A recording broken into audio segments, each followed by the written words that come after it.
When we talk about asset repositioning and marketing, you know, it's making it more valuable is what asset repositioning is, and we do that a number of different ways.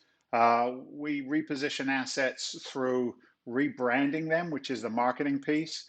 We find very often that Palm Tree Apartments has a negative connotation in a certain community, for example, and it amazes me still to this day how just going in and doing some beautiful exterior work, paint job even, and some nice landscaping, and changing the name of the complex creates interest that wasn't there before.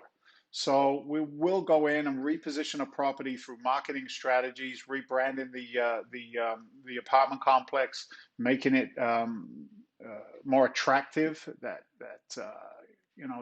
curb appeal. It works in this asset class just like it does in a small single family house. The rest of the repositioning, as I'm sure you're familiar by now, is putting in the right property management team to manage the asset professionally. So that's a big part of repositioning.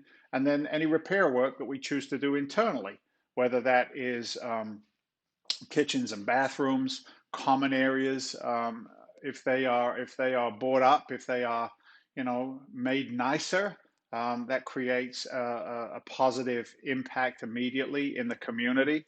And then the exit on that kind of strategy, or the upside of that strategy, is the ability to look at the rental you know process, if you will. Where are the rents? Are they below market?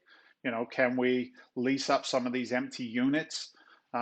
Every dollar that we increase in income on these assets increases the value.